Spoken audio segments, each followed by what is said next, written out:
सोमवार व्रत की विधि। नारद पुराण के अनुसार सोमवार व्रत में व्यक्ति को प्रातः स्नान करके शिव जी को जल और बेल पत्र चढ़ाना चाहिए तथा शिव गौरी की पूजा करनी चाहिए।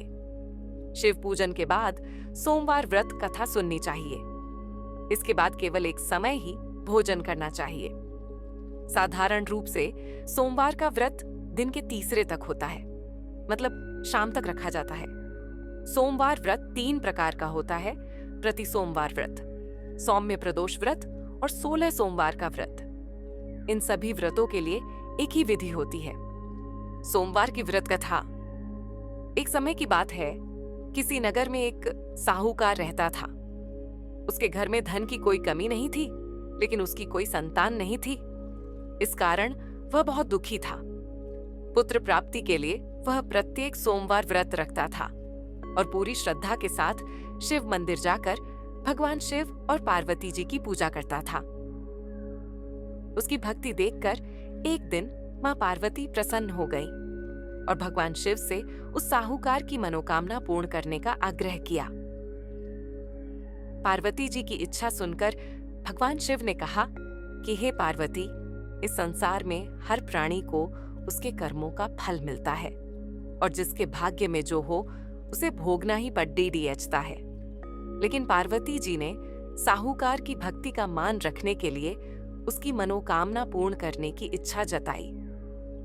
माता पार्वती के आग्रह पर शिवजी ने साहूकार को पुत्र प्राप्ति का वरदान तो दिया, लेकिन साथ ही यह भी कहा कि उसके बालक की आयु केवल 12 वर्ष होगी। माता पार्वती और भगवान शिव की बातचीत को साहूकार सुन रहा था। उसे ना तो इस बात की खुशी थी और ना ही दुख। वह पहले की भांति शिवजी की पूजा करता रहा। कुछ समय के बाद साहूकार के घर एक पुत्र का जन्म हुआ। जब वह बालक 11 वर्ष का हुआ तो उसे पढ़ने के लिए काशी भेज दिया गया। साहूकार ने पुत्र के मामा को बुलाकर उसे बहुत सारा धन दिया और कहा कि तुम इस बालक को काशी विद्या प्राप्ति के लिए ले जाओ और मार्ग में यज्ञ कराना।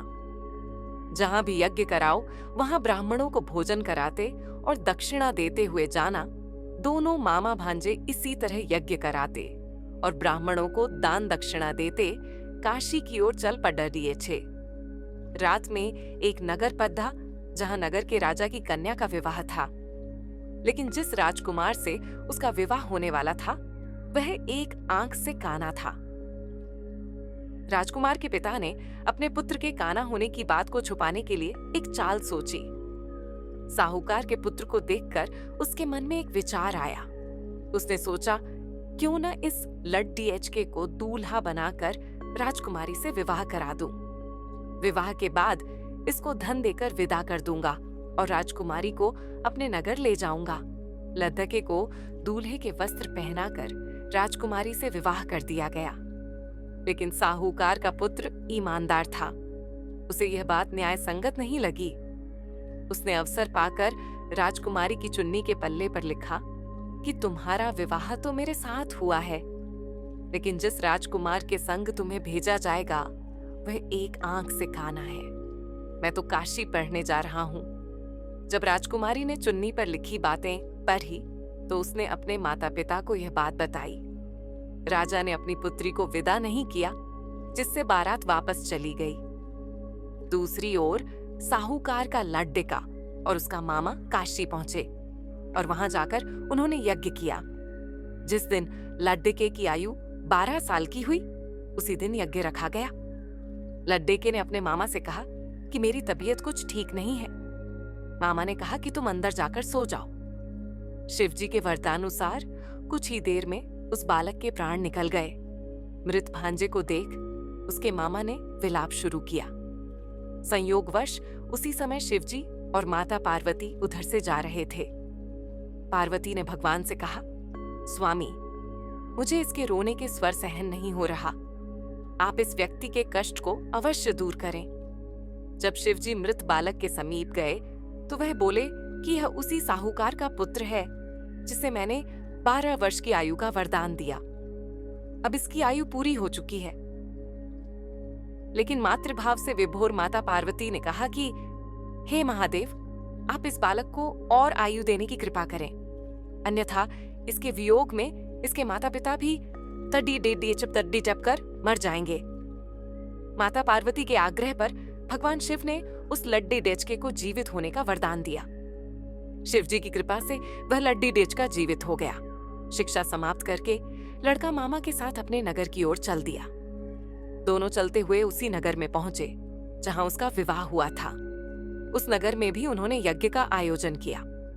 उस लड्डी डेचके के ससुर ने उसे पहचान लिया और महल में ले जाकर उसकी खातिरदारी की और अपनी पुत्री को विदा किया। इधर साहूकार और उसकी पत्नी भूखे प्यासे रहकर बेटे की प्रतीक्षा कर रहे थे। उन्होंने प्रण कर रखा था कि यदि उन्हें अपने बेटे की मृत्यु का समाचार मिला तो वे भी प्राण त्याग देंगे, परंतु अपने बेटे के जीवित होने का समाचार पाकर वह बेहद प्रसन्न हुए।